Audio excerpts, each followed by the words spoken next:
the American voter. AJ, let me mention the issue that your candidate keeps bringing up out on the trail, and just actually brought it up in Colorado Springs, which is what he calls a rigged system. He's questioning whether we're going to have an accurate and fair election.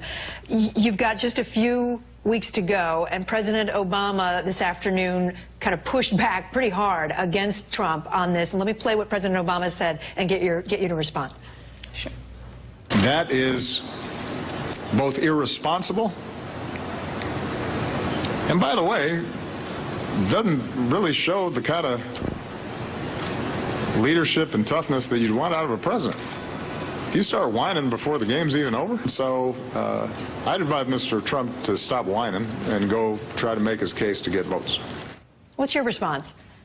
Well, it isn't whining, it's cautioning about something that historically, factually has happened. The 1960 presidential election, the 1987 mayor election in Miami. Heritage Foundation's Daily Signal has 430 cases of convictions about voter fraud. So this is something that unfortunately happens in our system. Mr. Trump is simply cautioning against it and hoping that we can have a vigilant process, a proper process where things run the course the way they're supposed to. As for the system being rigged, he's largely referring to the media. Kate, when we looked at a recent night of ABC, CBS, and NBC coverage, over 66 minutes of airtime, only 1 minute, less than a minute, focused on the WikiLeaks revelations.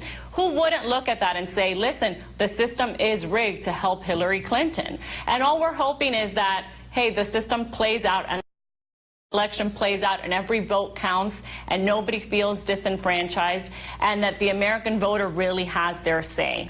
To go back to what you said about fraud happening, I don't think anybody's disputing that it does occasionally happen. I think what people are disputing, including Republicans, by the way, are saying it doesn't happen on a widespread basis. The cases you just mentioned are fairly small numbers when you think about the millions and millions of people who vote in this country every year. Would you agree? Well, I think even when you have one case, that's a problem, no? But the 430 cases I mentioned are actual convictions. Think how bad it is and how it could be somewhat considered widespread in a way, or systemic. When you actually have 430 convictions, it's pretty hard to get a conviction on voter fraud. It has to be pretty egregious. Think of the many cases on which there isn't a conviction. Those convictions are not always for votes that were actually cast, right? Those convictions, some of them are for... Voter fraud in general. It could be anything, really. It doesn't have to be for votes that weren't cast. Voter fraud can take many forms.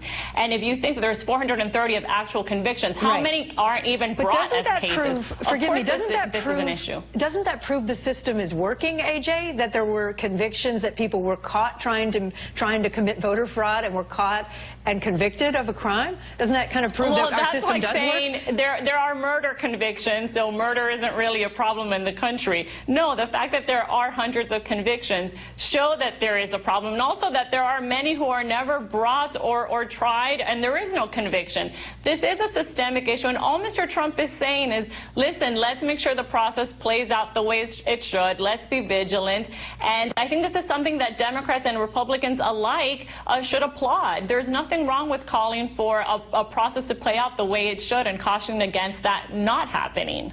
We showed a number on the screen. I just want to refer to it and tell people what that was. It's Loyola did a study, and they found 31 cases of fraudulent voting in between 2000 and 2014 out of more than 1 billion with a B votes.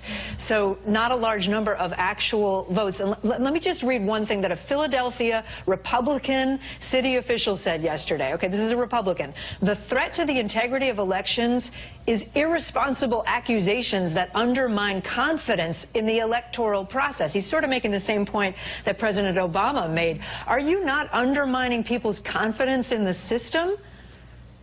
No, I'm reminding people of history. The 1960 presidential election was largely swayed based on voter fraud in Chicago under Mayor Daley. I'm sorry that I have to bring this up, but this is an actual historical fact. When people say, well, it rarely happens, you know what? You might be right. It might be rare. But when it does happen, It's huge, and it is influential, and it does change the outcome of elections. In 1997, the mayoral election in Miami, they had to overturn the results because of 5,000 fraudulent absentee ballots. And you might say, well, AJ, that's only 5,000 ballots out of billions cast. But it changed the outcome of an election, Kate. So, yes, every vote matters, and we see that even a minuscule case of voter fraud can have a huge impact. Didn't they change, I don't know that case very well, but didn't they change the law after that case in Miami? I'm not sure what they did about the law. My point is, in that situation, they had to overturn actual results because of actual fraud that had occurred. So, yes, it does have an impact. Right. It is something that happens. It is something to be vigilant about. I understand the history. I guess I keep coming back to the what is your candidate suggesting? That this is going to happen again in 3 weeks? Is that what you're suggesting, that we're going to have a repeat of 1960 Chicago?